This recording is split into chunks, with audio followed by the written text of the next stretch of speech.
Welcome everyone to the Liberation Lab YouTube channel and those of you on LinkedIn. I am honored to have my guest, Dr.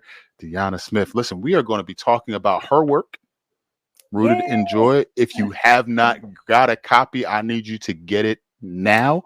But we're going to be talking so much about the gems embedded in here and her journey. So without further ado, please introduce your brilliance, who you are to the people, so we can get started. Yeah, awesome. Thank you so much for having me. I'm so excited. Happy Black History Month, of course, to all my Let them folks out know. there. My name is Dr. Deonna Smith, and I am a former teacher, school leader who is passionate about creating joyful, equitable, and inclusive spaces in our classrooms. And I work with teachers and other stakeholders across the country to make that happen, to ensure that our classrooms are spaces where our students can thrive. And so that's just a little bit about my work and my book, Rooted in Joy. I'm excited to chat about it today. It helps folks along that journey and is really kind of a text that's meant to guide you as you explore what it really does look like to build a community that's rooted in joy. So good. Um, it's so funny to think about this book and this work on the heels of how I started in education. And so I actually today, before this conversation, recorded with a colleague of mine who taught next door to me at my first school. Oh, And we were wow. recounting like how we were trained. And I was handed a book called Teach Like a Champion. In that book, there were a lot of things that were given to me that were, and I will say this on this side, I will say not everything in that book is terrible, right? Mhm. Like it did give you some things that you needed to be able to look through, think through. But when you are doing that in an environment of just high control and no compassion, high compliance, and no regard for the humanity of our babies, it becomes a very problematic thing. So Absolutely. I'm saying that to say it is almost like, and I don't want to put one thing versus the other because this is your work and I want it to stand alone. But for me, it was like you're giving life to and giving a process that kind of undoes the damage for me personally that I Yeah. went through in that type of instructional growth Yeah. and leadership. Does that make sense? Absolutely. And I mean, I'm thrilled that that popped into your head because I had the exact same experience. That's how I was taught to teach. That's the book that I was given in my teacher education program. That's the book that I was evaluated on. And like you said, it's not that the book overall is all bad, but my definition of teaching like a champion is not building a classroom that's rooted in control. So this book is really meant to be a text that guides teachers through reimagining what that needs to look like and recognizing that our classrooms can be productive, can be safe, but they don't have to be carceral. And so I really I'm glad that that's how it landed with you, because I do want to really encourage folks, especially new teachers and people that have challenges, to move away from this really narrow perception of what good instruction and good classroom culture looks like and move towards a space rooted in joy. So if Yeah, that parallel made sense to you, that's absolutely part of what informed the design. So I'm excited that that's coming across to folks. absolutely. You said something that I wanted to highlight, so I'm going to take you right to your work here. Yeah, yeah, And you said many practices in our classroom are informed by carceral practices and ways of thinking. Because of this, many common practices that teachers employ are not equitable and end up perpetuating isms like racism or sexism. Now, that's a bar. You said a lot in that one sentence. said a lot. When folks get into education and they become a teacher, more times than not, they come in and they say, I just love kids. I love teaching. I love the aha moments. That's joyful, particularly my elementary crew. There's colors and rainbows and everything's great. Middle Yes. school, we're a different breed. Shout out to anybody who's doing that, right? Um, but all throughout, there's this common thread of carceral practice. Now, somebody might hear that and say, "What do y'all mean? What is that? What does that look like? How can we open up someone's eyes who may not even be seeing that right now?" Yeah, I think the first thing that's important to recognize is that as a teacher, you are still a part of a broader societal narrative and societal stories, and we end up reproducing those in our classrooms. Our classrooms are like tiny little microcosms of what's going on in the outside world. And what a lot of folks do understand when it comes to things like instruction is that schools are designed to be one size fits all, but that doesn't always work. And so when you want to make sure that kids are fitting into this one size fits all narrative, what do? You have punishments and consequences and all of that to try to push people to behave in that way. And so when we think about how our kids are at school, just the way that their bodies are, the way that they move, the way that they're expected to sit, the way that they're expected to enter, all of that is not necessarily informed by recognizing the humanity and the diversity that they bring, but rather making sure that they're conforming to a very specific script and narrative about what we think it is, the way that it should be. So that's where the carceral practices come in. It's very kind of like uniform. You have to be this way. This is the way that you do it. And a lot of folks don't know about the deep embedded history that exists between our prison system and our schools. If you're not familiar, I would highly recommend Michelle Alexander, The New Jim Crow as one, or even Punished for Dreaming by Dr. Bettina Love. Both great books that illuminate the ways that the prison industrial complex does interact with the education system, and that those two do inform from each other. Even if you think about the words that we use, like I've heard people say, oh, he's one of our repeat offenders, right, for behaviors, or, kicking kids out, or detention and suspension. All of those things are very like carceral practices, and they're not necessarily humanizing. So whether or not it is your intention, because of how we understand school and because of the way that schools were designed, we end up replicating those same practices in our classrooms. Absolutely, to the point where our metric of understanding or perceiving great teaching has more to do with compliance and more to do with um, silent and compliant Mm-hmm. children than it has to do with the actual knowledge acquisition, the mastery of skill. Like, I think about learning, and every time I get something new, or like I read something that resonates, or they give me language to something, I'm I'm responding with a certain level of joy. Like, oh, like Right. there's Right. emotion, and it's almost like we've kind of moved the emotion out of it. Like, you can show up, but don't get too excited. Mm-hmm. But also don't go too far back, because if you do that, then you're not engaged, and I got to call your parent, and I got to do all these different things. And so it's this weird space of telling kids to show up, but don't be too much of who you are or Themselves. how you Right. show up. Don't be too much of yourself at Yeah, all. and I think like one example is our obsession with a quiet classroom. Every Yeah. teacher in America has seen an evaluation rubric that includes like kids were working quietly, or it was quiet, or something about noise control. We spend a lot of Yep. time talking about controlling the amount of noise that comes out of children's mouths. Yeah. And to the point where, at one point we have to step back and be like, is it reasonable to think that a 6-year-old isn't going to have something to say? Mm. But our evaluation criteria is heavily informed, and what we have created in our minds about what a good teacher is somebody whose students are compliant.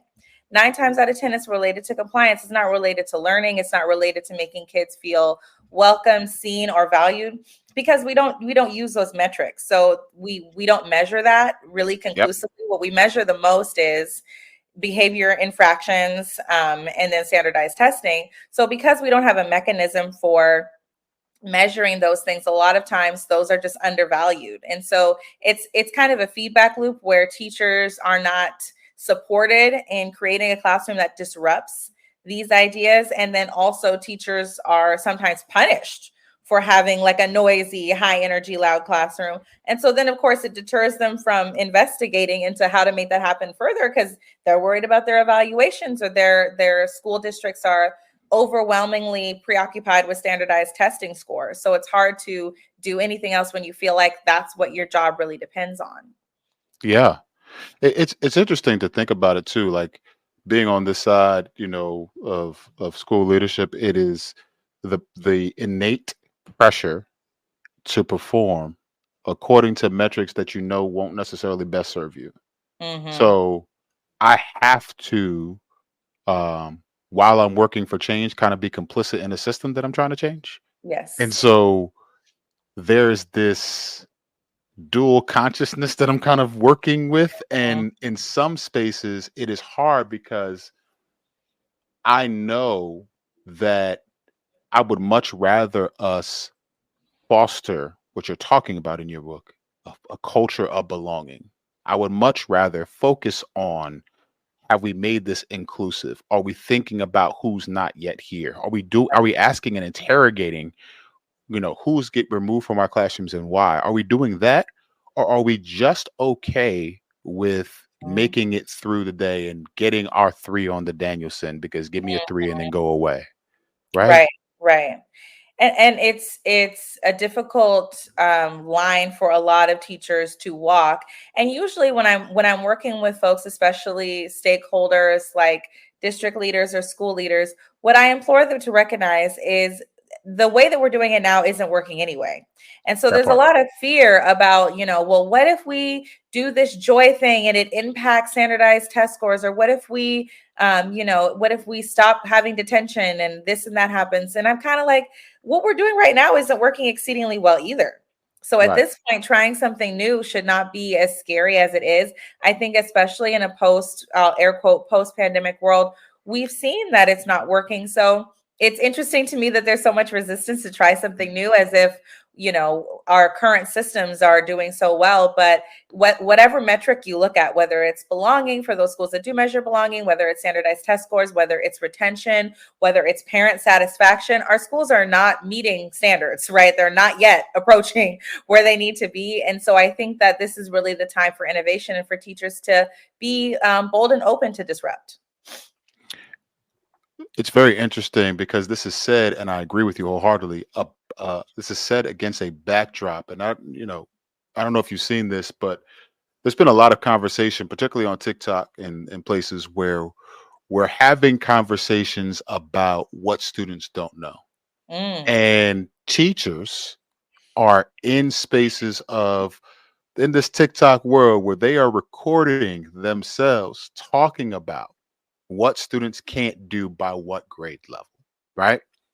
And in a sense, I get it, mhm. because we've told teachers in so many different ways that it's their fault, that kids can't do, that kids haven't learned. And so if I'm a teacher, I'm going to reject that. I'm going to fight back. I'm going to tell you, no, parents, you can't read with your kid for 15 minutes a day. You can't do X, Y, and Z. You're doing all of these things. Um, and it makes sense to me that those things are the crux of our conversation. However, and this is where I want to kick it to you. For me, my problem is we've lost, it seems, our obsession with our craft, our obsession Yeah. with being experts about what we do, and our obsession with that aha moment, getting kids to learn. Like this like I dream of being a part of a building where people are building school district ethos of where we are committed. You come in my classroom, there's not an option. You are going to learn, because if you don't get it this way, I'm gonna try it that way. If you don't Right. get it this way, I'm gonna change my approach. We are going to get it together, and you're going to be a part of that. And I wonder why that is so less common. Yeah. Yeah. So talk to me about that. Like, because you're challenging us here, but I think it's set against a backdrop of people saying like, nah, these kids can't do, and teachers are kind of rebelling against it. Yeah, I mean, there's so much I don't want to say about this. First of all, social media and teaching is at a very interesting intersection right now. And I Yeah, think that while I understand the need to vent, it's a little concerning to me that teachers seem to be unaware that our students are also actively using social media along with us and can see what we're posting about them. So there's that piece there. But I also think a lot of different things are happening. One, I think that we as a society would like to believe that kids don't want to learn because we see the iPads and we see the TikTok, and we shake our fists and do the kids these days thing. But I just refuse to believe that that's true. And I know this to be true because I have seen young kids excited about learning. Talk to a kindergartner. Kindergartners love their teachers. They love school. They're curious. They're excited. They're enthusiastic. Talk to a middle schooler. You cannot usually say any of those things. They do not love school. They do not love their teachers. And so some of that is the schools. And at one point, you have to realize, this is what I always say, schools are so preoccupied with trauma-informed care. Baby, sometimes we are the trauma. It's the school that's the trauma. So schools are sucking a lot of this joy. They're doing what Dr. Love would call spirit murdering our students. That part. And a lot of the reasons why you see middle schoolers that can't identify a triangle is because look at what they've been expected to deal with in the education system. It's demoralizing. It's not exciting. It's not engaging. And we perpetuate that cycle because we tell ourselves these lies about students, which is that they can't. We don't even give them an opportunity to prove us wrong. Our curriculum has been so watered down. Not only are they taking Dr. King out of the curriculum, Susan B. Anthony out of the curriculum in Texas, but they're taking all of the inquiry out of it because it's this obsession with doing well on a standardized test. Yeah. So as a 10-year-old, I don't know. I don't blame some of them. Of course, your iPad is more interesting. Of course, I'd rather play Among Us than hear a whitewashed version of history that I have to just sit and listen to, and I can't play with a manipulative. I can't get up out of my seat. I can only go to the bathroom one time a day. I get 1 15-minute recess, and I have to sit quietly and eat a lunch that I don't like. I mean, and then it's like, come on, they're children. What are you expecting them to do? And so I think there's a lot of pieces to this that are working together. And I refuse to go for the easy, low-hanging fruit that kids just don't want to learn, because that's just not my experience. What is my experience is that our teachers are not equipped with the tools that is the mastery, the craft of instruction. Our teachers are, I don't know what's going on in these teacher education programs. Everybody's coming out with just ideas, theories. Maybe they know how to manage behavior, but they don't know how to build community. Or maybe they know how to tell information, but telling and covering curriculum is not the same as teaching it. And that doesn't mean that anybody heard what you were saying. So, and it's not the teacher's fault. I really blame a lack of mentorship in our school buildings. I blame administrators, and I blame the teaching credentialing programs as well, because our teachers don't have the skills to do that. And so at one point, you know, as much as it would be nice that every parent has an hour to read with their child or to go over the letters and the sounds, that would be great. But if you have a 6th grader that can't do something or an 8th grader that can't read, I'm just wondering, like, at one point, do we ask, okay, well, you were at the school that you were at the whole time. Like, why are you telling that to the kids? Shouldn't you be talking to like the school board? Like, is it like, what school were they in? You know, it's not necessarily all on the students. So are our kids disengaged? Yes. Is technology partially to blame? Absolutely. Is the pandemic partially to blame? Absolutely. But there are ways that we can mitigate that. And for teachers that are willing to dig into this work and reject that narrative and, you know, kind of zoom out a little bit, I think that there are ways. Well, I know that there are ways, because this is my job. I talk to you guys about the ways that you can make it possible in your classrooms. So while I do think it's helpful to vent, I'm an external processor. Like, I get it, venting about kids these days. I do think it's reached a point where it's a little bit toxic and we're kind of losing the plot a little bit, because the main thing that we need to be thinking about is like bringing back the mastery in the art of teaching, differentiation, explaining things in different ways, getting in there, getting scrappy, leaning down at the desk, using examples, you know, all of that, like really juicy stuff. I don't see a lot of that anymore, honestly. And I think that has more to do with it than anything. Yeah. You know, it's the craft of teaching, the art, like you're talking about. I'm looking at students who, there's a very much so like an entertain me kind of understanding of things, right? And so if I'm not entertained, then I'm not necessarily engaged. And so I think that there's some of that we have to battle against. But by and large, the average classroom, I'm going to say there are shifts that we can make that will maximize the impact that we can have. Yes. And much like you're talking about, a lot of it starts with our mindsets, right? When I go in to talk to a school and we're talking about restorative practices, for example, and they want to talk to me about whether or not that they believe their school is restorative because they had it on their website and things like that. And I show them, hey, let's let's look at the data. One, two. Let's before you even look at the data, let's look at your current code of conduct. You don't Hmm. even have restorative language in your code of conduct. So how are you going to build a restorative school when you don't even have it in the very documents Right. that you say guide you, right? And in the same way, when we talk about mindset shifts, you get into a lot of that aspect of things, how we need to believe better in order to actually do this thing called uh, education and do it in a way that you're talking about. To Hmm. do that though, I want to back up for a second because the mindset you arrive at started way before you became an educator. Yes. Started before there was the DR in front of your name. Shout out to you, by the way. Thank you. Um, let's talk about your journey in education. As a Let's student? talk as a student, K to 12. Okay, let's do it. In that experience, for me, I'm gonna put my cards on the table. School was survived more than thrived.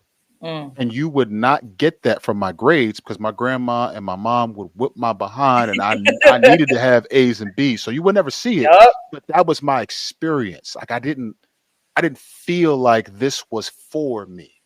That was mine. But Yeah. but talk to me about yours. What was your K to 12 experience like if you could take us back through that? Yeah, absolutely. I mean, I talk about this a lot in the book. I'm from Spokane, Washington. Yeah. Very, very homogenous area, land of Rachel Dolezal, if you know who that is. So you can only imagine. And I did not have an experience where I felt like my culture or just myself was accepted in a school environment. It was very much like take off yourself at the door when you come into the door, when you cross the threshold.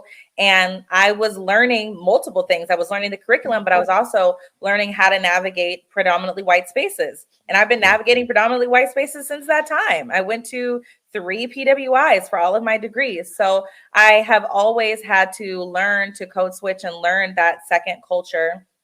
And it was and it gave me a lot of benefits, right? Like I am able to navigate those spaces and I've been successful, but then at the same time the cost that I paid was very, very high. I did not Mhm. experience, I have never had, to this day I've never had a Black teacher. I never had teachers that understood culturally responsive teaching. I had really good teachers in like a evaluation type of way, like they would have gotten really good scores, but unfortunately being culturally responsive, being anti-racist, or even being pro-feminist is not a criteria for a teaching credentialing program. They give credentials out to racists every day. And so I was on the Mm. receiving end of that, especially being from a very homogenous area.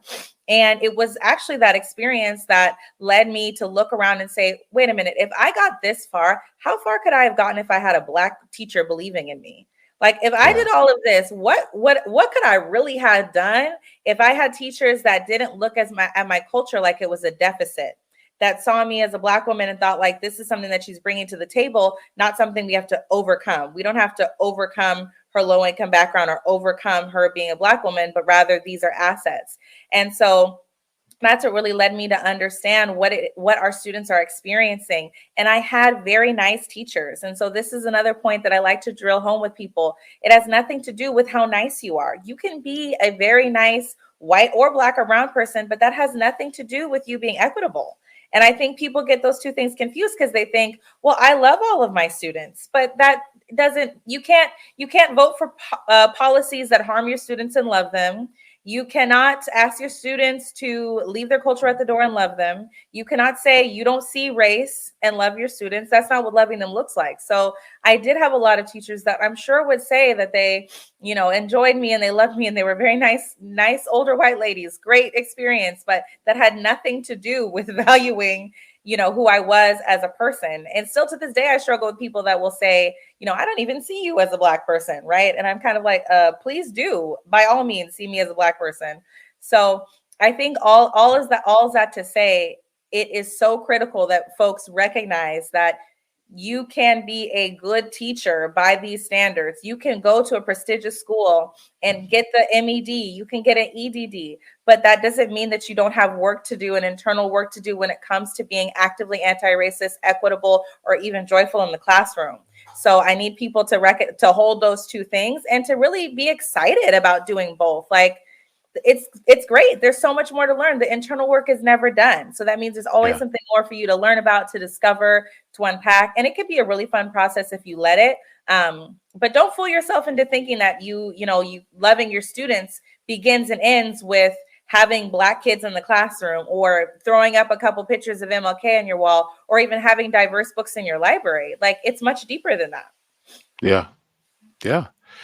And that's the point where, for me, I've seen in my experience, whether it's a school I'm working with or whatever have you, where there are teachers who, if I gave them the questionnaire that asked them Mhm. about their teacher, if I could go back and look at their interview process, they would have told me, oh, I love kids. I love how, how I really enjoy, I live Yes.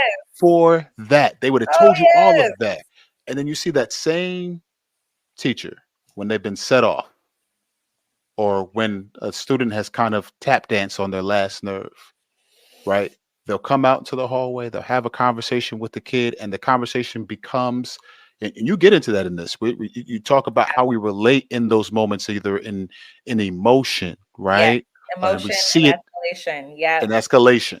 That second one, Yep. that's the one I really want to harp on real quick for a second, because Yeah. it becomes this contest, and in that contest, it must be conquest, right? That's it. So I'm going to shut you down. I'm going to have, and I Have can the do that last with word. that's it. And in that struggle, what you see is what happened to all the love you said that you had when you first got into this classroom. What happened to all the love you said you had when you hung up that Black Lives Matter poster in your classroom? Speak What on happened it. to all of that? Right? Do you really love, or is it performative? Mm-hmm. And for me, that's the struggle, Yeah. is getting people beyond the performance to Yes. actually interrogating those things. Right, right. And I mean, and I'm in California, performative allyship capital of the world, because nobody wants to. I mean, here it's still not okay to be racist. I understand there's parts of the United States where now you can just let it all hang out. Here Yeah. it is not appropriate. And a lot of teachers don't like, so they judge their relationship building skills, or they judge their responsiveness with the student, like with their, the teacher's assistant student, the one that's always there and that they like the family, and that is great. And I love that you have that relationship. But I've met a lot of teachers that insist that they have really healthy classroom cultures, but then they're kicking out the same 3 kids. And they're like, oh, well, when so-and-so is not here, the culture is great. Babes, then the culture is not great. Like, it's all of us or none, everybody's got to be included. So I think a lot of folks need to recognize that it involves those gritty, nitty-gritty, everyday moments, and your intentions and your intent can have very little to do with your impact. You might wake up and you might think, oh, I would have voted for Obama a 3rd time, right? But then if you get in the faculty lounge and you're talking about like those parents, and it's always the Black boys that are getting kicked out of your class, there's a disconnect there, and that's okay. The point of this is not to like shame anybody. It's to help you realize that you need to handle that cognitive dissonance, and there's people that, like you and I, right, who help you walk through that. But you need to be realistic with yourself and really understand that that is what's going on. And that includes Black and brown teachers too, because you can have an all That Black part. school and a predominantly white institution, because you're just replicating those same harmful processes that we've experienced. So it's really, really critical. I love that you brought up, the performative aspect of it, and understanding that like your emotions can get the best of you. And when I have these really tough conversations with a teacher, 9 times out of 10, it's actually a conversation about your emotions. Like it could be the littlest thing in if you zoom out, like what is actually happening with the student, not to minimize people's experience, but it's not really that big of a deal. It's more about all like the perfect storm of like, I've told him this so many times, and then I Yep. was late, and we had indoor recess, so nobody got to go outside, and I'm supposed to have a sub, and I'm not feeling good, but I don't have sub plans. And it's all of this going into it. And so Yeah. I implore teachers to recognize that like how you show up in those moments says more about your practice than it does when everything is going well. And to be human is to have emotions, to be escalated. But if you're not aware of it and you're letting it run you, that's when we have a problem. And we do the same thing with students, right? We talk about like, are you having a big feeling? Like point to the moodometer. We teach them all of these skills, but we forget to use those on ourselves.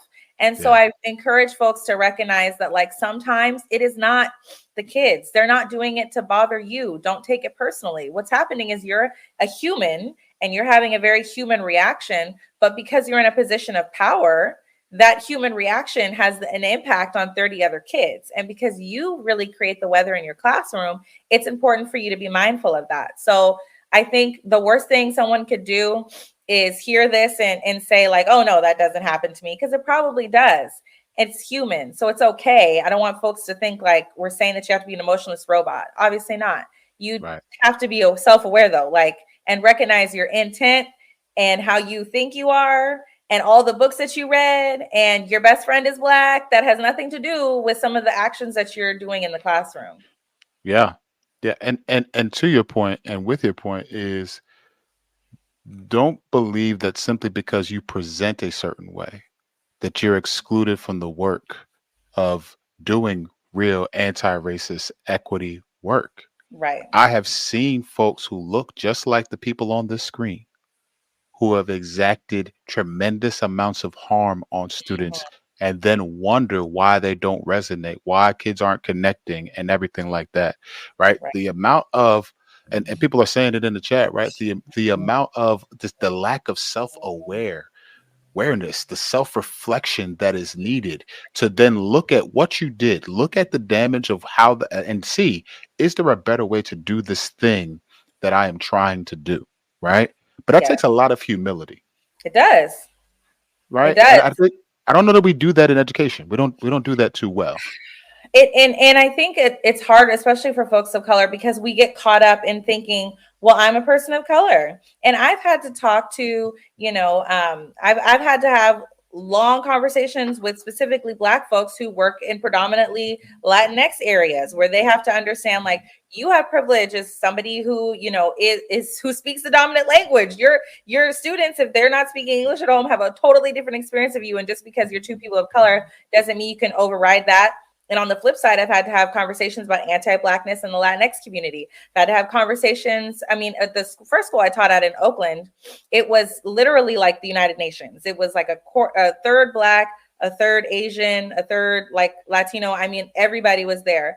And there was a lot of moments where people had to realize, okay, even as a person of color, I don't understand every single intersection. Or as a member of the LGBTQ community, I've had teachers that have been like, well, I'm gay, so I understand this intersection. And yes, you do have some understanding, but that has almost nothing to do with your whiteness. You're still white, so we have to unpack that. Or there's just so many levels. And I encourage folks to read about intersectionality, Kimberly Crenshaw, if you're not familiar, but Hmm. learn about intersectionality a little bit, and then recognize that like everyone has learning to do, myself included. All these books, I still be reading. Still every Yeah, day. I just bought 3 new books off of Amazon to get better today. So you have to commit to that and understand that you are never done. And we have to wrestle with the reality that as teachers, we are the experts, right? We're in the field, but just because you're an expert doesn't mean you don't have anything to learn. So I think that's what a lot of teachers kind of get stuck with, especially veteran teachers. You've done it 10 times. Okay, 10-year vet, 20-year vet. That's amazing. But that doesn't mean that you still don't have things to learn. Or you grew up in an urban neighborhood. Okay, still have things to learn. Or, you you grew up in this type of area, still have things to learn. So that humility piece is really important. And I think it's yeah, hard for teachers because our profession is kind of targeted in a lot of ways. I mean, we went from being superheroes during the pandemic to everybody saying like, oh, they're overpaid, they get all these vacation days. So I think because a lot of folks experience the outer world's perception that teachers, are babysitters or get paid too much or have all these vacation days, it makes us really defensive when somebody's calling us in to actually get better. But you have to recognize like humility is the only way forward. Otherwise, you're going to burn yourself out. yeah, yeah. And with that expertise and with the assumption that that we can't grow or whatever, this assumed level of I have it together, right? I I've been in rooms with educators talking to them about exercises and things that we can be going through to grow, and an educator will look me dead in my eye sockets and tell me I don't need that. I don't need that. I don't need to unpack the standard. I don't need to do this, and I don't need to and I'm like, okay, cool, but let me ask you this. If I were to ask your students, are they learning and growing in your classroom? Would they have the answer that they don't that equates with what you're telling me? Does that reconcile? Mm-hmm. Right? And if you were to ask that teacher that, I know that person would turn around and give me all the excuses in the world as to why students aren't learning in their classroom. And I struggle so much with that because I just miss when we would have a no holds barred Yeah. commitment to you are going to learn in my class.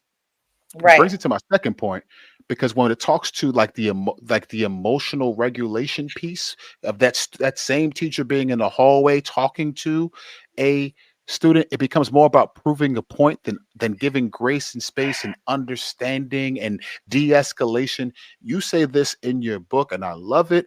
A regulated adult could pull a child from a burning building without emotional harm. A dysregulated adult could traumatize a student with a scraped knee. Mm-hmm. I love that piece. Talk to us about just one, as you were writing that, and in your experiences, I know you've seen some things. So talk to us about the context of These that things. quote. Yeah. Yeah, I think it just comes from having, I had a brief stint. It was not the job for me. I was a dean of discipline, not the job for me.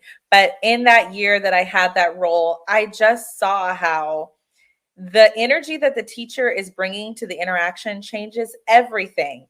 The That part. mindset, that's why there's an entire chapter on mindset. And I know somebody reading is like, this girl keep going on and on about mindset because it's so critical. I've seen how it can just totally shift in interaction. And when you're, as a teacher, come to a situation with a student, first of all, remembering that you're talking to a child. I think that's another thing that we kind of struggle with. We think that we're dealing with little adults, and the reality is you're in school to learn, to make mistakes. The purpose, school is not working if all of the kids are doing everything perfectly. That's scary. You should be concerned. Like, you're in school to make mistakes, to explore, to test it out. Like, you need to come with that kind of energy. Yeah. Recognize, okay, you're talking to an 8-year-old, you're talking to a 13-year-old whose brain is literally not fully formed. So they're not Yep. going to have the same rational processes as you have. And Yep. recognize that, this is somebody who has value, who deserves grace, even if they've done you dirty 1,000 times. Even if even if they tore down your billboard yesterday or your bulletin board yesterday, even if even if their parent always brings them 10 minutes late and they come in, even if they never have their lunch pail, whatever it is, they still are deserving of grace and love and care, and they Yeah. still matter, right? So when you have that attitude, when you de-escalate a student or you work with an escalated student, it totally shifts. When you are frazzled, when you are upset, when you are on 10, which happens because we're human, that child is responding to that energy. And so what I've seen I've seen teachers have kids that everyone has written off. Every IEP, every 504 on the planet, an aid all day, an aid at lunch, all of these accommodations. And I've seen teachers have absolutely no problems and say, we don't need any of this because there's nothing there. There's no challenge for the student. They just need an understanding, level-headed, calm person to interact with.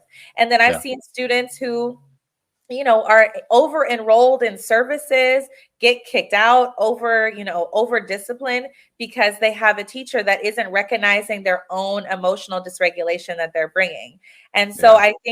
I think what I hope more people understand is, like, as a teacher, you have such a responsibility. These are people's babies. These are people's lives. And it is our duty to unpack our own emotional baggage that we're bringing. I mean, when I talk to school leaders and district leaders, the first thing I ask is therapy covered in your health plan? Because my Mm, other belief is I think some of us just need a little bit more therapy, and that's okay. But I think as a caring profession, you should expect to need support. You should expect to have those moments. So it's so important to recognize the role that we play and that our kids are not, just wrong and deficient. And even yeah, if there is something up with them, they're not disposable. I think yeah, that's the most troubling. When we get that IEP, the gen ed teacher is ready to, great, no longer my problem. It's your yeah, problem now. They are yeah, ready to kick that kid out and never look back. But that's not yeah. how it works. They all have value. And so I think when you start to think about that and understand that, you'll see how your practice radically transforms and you'll actually have a community that's based on equity, belonging, and care, and not just a classroom full of kids that you're forcing to be compliant. Yes. The piece about students that then become classified have IEPs and 504s and plans and things like that. That's a real big piece in real time for me because I'm seeing educators respond with I'm going to use the language of I want to move out from under the pressure of having to support that. And Yes. now this classification gives it to someone else. And now I'm free. Yep. And the kid could not have even moved classes. Right. The kid Mind could you, still yeah. mind you, still in their class the entire Yeah, day. Yeah. Yeah. absolutely. It's still there. The kid is still there. And you are still seeing it as not your responsibility. I was having a conversation today with again, I was telling you I had a conversation earlier, and in that conversation, we were talking about the fact that um, like I have two kids, right? Um, my son Shane is 12. He's my engineer, deep thinker. He Nice. lives in his head a lot. Like that's him, and I love just seeing him come to life and how he figures out things and what he's been thinking about. My daughter, she's going to rule the world one day, like that. That's right. She is that is my baby girl, and she lives loud and out and in front, and she asks great questions, and she doesn't take no for an answer, and she figures out the best way to get to what she wants, and I love that about her. When I think about both of those kids, I think about if they came home and said to me, "Daddy, I don't understand what's happening in school."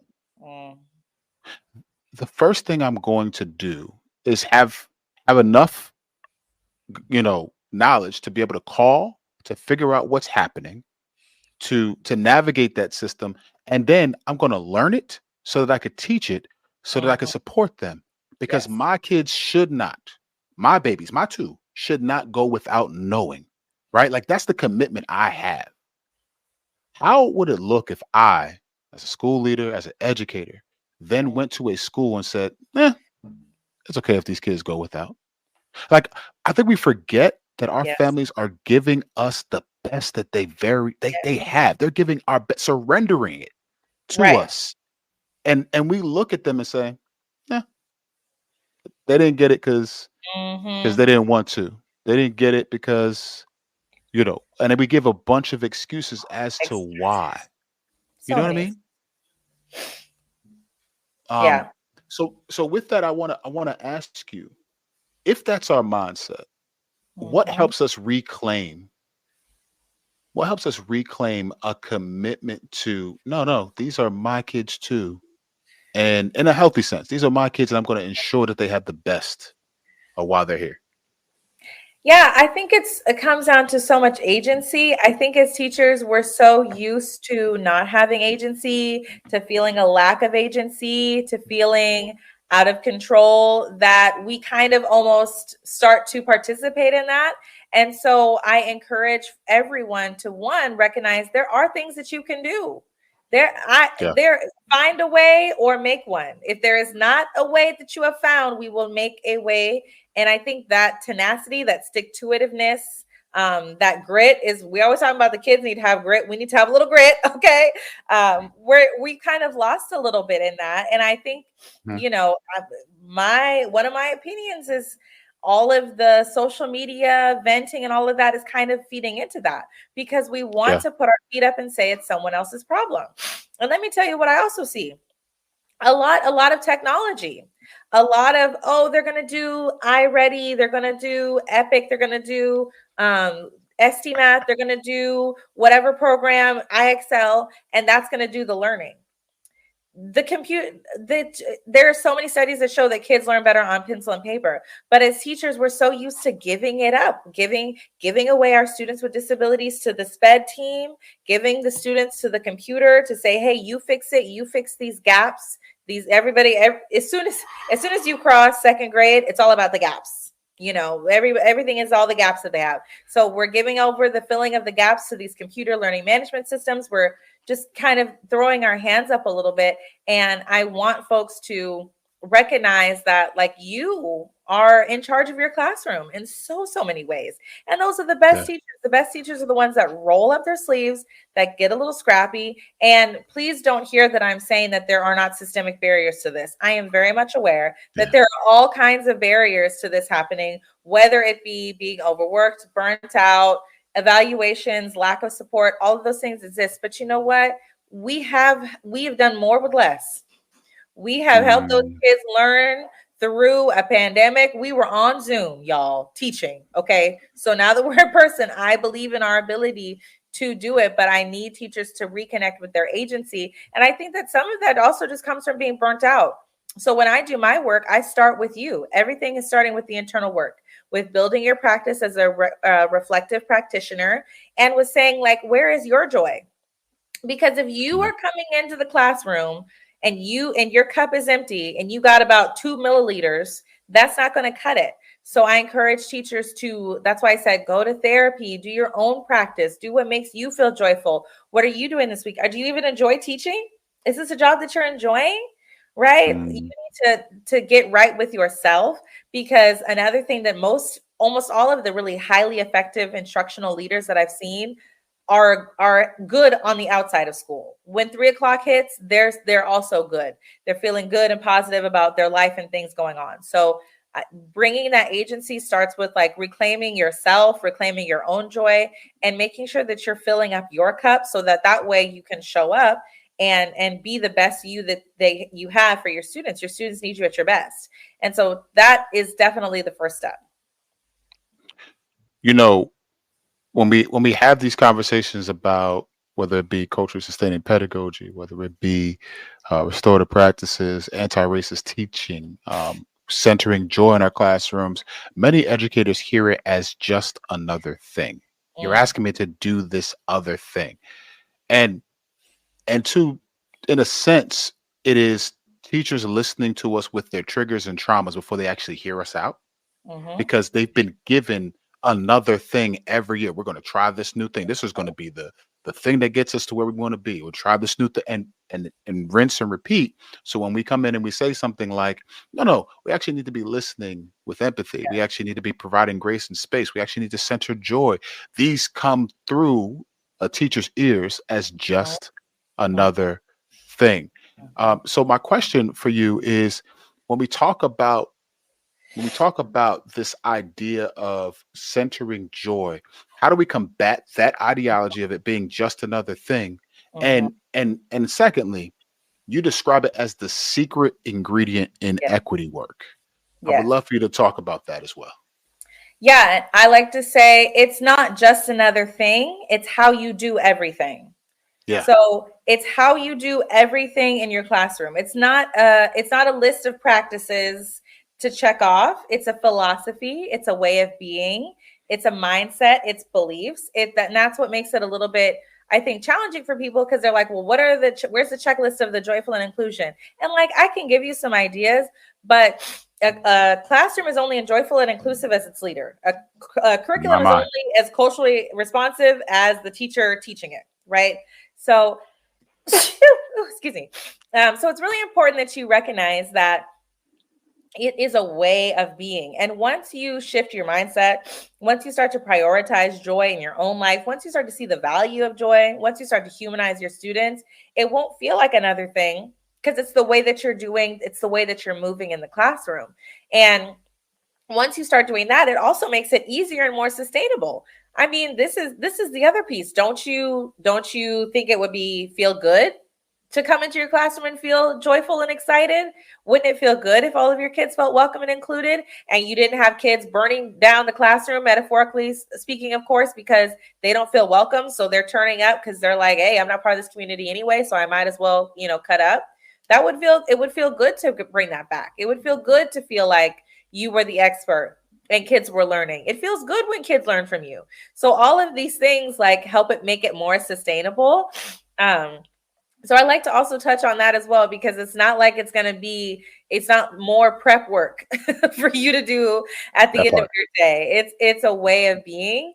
And I call it the secret ingredient in equity work as well, because a lot of folks, when we first started to relook at equity work, a lot of us were doing it long before that. But in 2020, Right. it became very trendy. It was a lot of folks felt like equity work just meant listing off all of the horrible things that have ever happened to Black people in this country or Black and brown people in this country. And then they think that Black History Month means we got to talk about slavery and reenact segregation and reenact that is not. So when I say joy is the secret ingredient to equity work, what I mean is we're moving away from this idea that Black and brown people are just a collection of all of their traumas. And these are all these awful things that we have to overcome and subvert. But rather, we're recognizing that within the community, joy has always been resistance. By liberating our students and giving them spaces to thrive, we're actually breaking down these systems that are stopping what's already naturally happening. Because kids Yeah. come to school joyful, ready to learn. Again, Black and brown people are joyful. It's white supremacy that's taking it away. It's not like we need to be taught to be joyful. We're not given the opportunity to do so. So when I say joy is a secret ingredient, it's recognizing this is already within you and your students. And when you get out of the way and get some of that stuff out of the way, it's able to flourish and grow. And it makes equity work much more meaningful than just, listing out all of these terrible things that have ever happened, or just, going down a list of negative experiences. It's so much more than that. And it can be really joyful because it's allowing people to be the fullest versions of themselves. What's more Yeah. joyful than that? Yeah. Yeah. I think about, as you were talking, it made me reflect on when I knew my classroom wasn't hitting that target for me.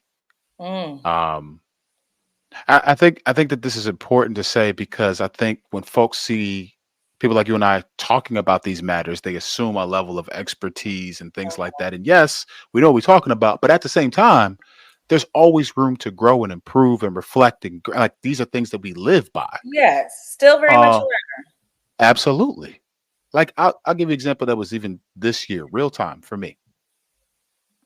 We have a dress code and this dress code is you can't wear hoodies, and it became an issue for people. And I'm like, new administrator, newer administrator, trying to make sure that I'm making proper inroads, gain certain levels of respect with people, so I can then begin to do certain things. I'm like, all right, cool, let's go at it.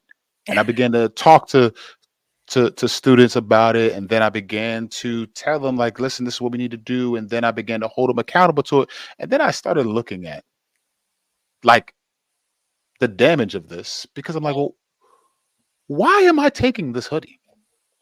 Like, really, why am I doing this? Like, what is it doing to the kid? One, what learning is being helped by the fact that I'm removing this hoodie? And I'm telling you, as someone who is sitting here that does this work, that thinks about this thing, that I Mhm. have fallen into these practices and had to reflect to then do some work and be like, nah, this ain't right. Right. My Absolutely. thing in saying that to you is I think that there are folks who are listening who will say who will assume that this work isn't for them because they have X amount of years, or because they've produced a certain amount of results, or because they get a certain evaluation, or and the list goes on. And my Mhm. question is is how can we begin to cultivate in folks the kind of space in their hearts and minds to say, maybe there's more, and Right. maybe there's better, and I can keep going after this thing. Right. Yeah. Thank you so much for sharing that. I had a same, it was the hoodies for me too. I think it was also my first year as an AP. I was the hoodie police. And I was like, why am I doing? I mean, sometimes I really encourage people to step back and say, why are you doing some of these things? What does it do? Is it hurting me? I mean, like it's even kids moving their bodies in the classroom is another one. Like there's so many policies that are just carceral because they're about control. They're not about Yeah. community. They're not about harm reduction. They are literally about this because I said so, so you go and do it. So Yep. it's really important for folks to recognize and to continue to do that work. And I just encourage people to fall in love with the process, fall in love with learning, fall in love with feedback, fall in love with growing, fall in love with getting better, fall in love with getting excited when a new scholar that you like writes a book or an article with the data, build community. Have your teacher advocacy group. I encourage people to have a group of teachers, read a book together, and then pick a project. Every year, pick a project like, hey, this is a project that I'm going to do that's going to help my school get better. For me, when I was a teacher, the first year we moved from like letter grades, traditional letter grades to standards-based grading. That was our project. We got all the data and all of the stuff. We did a whole little presentation. The next year, I was a part of a group that got inquiry-based play in K2 at a school. So there's lots of different ways to feel that agency. And I encourage you guys to just really look and see how it can be such a beautiful and exciting thing to learn and grow. And the more you do it on your own, the more authentic it'll be when you're encouraging the kids to do it. Because aren't we always telling them like learning can be fun? Like you have to like it. You have to enjoy it. You need to also lead by example and do that yourself as well. So I encourage people to just fall in love with the process, fall in love with mastering your craft, fall in love with, getting better and growing as an instructional leader and as a classroom, culture facilitator. Because that will make it so much easier and so much more rewarding. And again, it's better with friends, it's better with a community. So even if that has to be a virtual community, because maybe you're somewhere rural where they've banned equity. One district told me that they banned the word equity. So they were like, can you take the word equity out of all your stuff? I'm like, y'all are insane. So if you're somewhere where that kind of thing is happening, do an online community.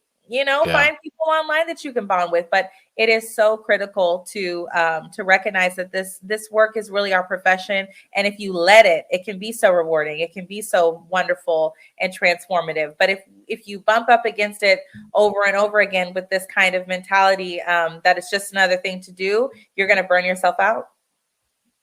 100%. 100%. I think about, to your point, the aspect of community. Mm-hmm. And the reason I think about this is for us, for folks in the diaspora, community has been a way of life, right? A way of survival, a way of Yeah. thriving. It is literally embedded in our DNA. And when I talk about community and I try to relate it to folks, I say community happens when I make your problem my problem. When I I make love your that. joy my joy. I love When that. I do that, then we're in community. Yes. You are talking in your book about building classroom communities. And I think folks kind of struggle with that idea because they miss that concept. Mm-hmm. They miss the idea of what it means to actually what community is and how to build that. And I know you talk a lot about that in your book, but speak to that for us. For folks who are listening and are like, all right, cool. I hear y'all. You've convinced me. I want to start tomorrow. What are some things that they really should be considering in order to build that classroom of belonging, of joy, of inclusion? Yeah. Okay.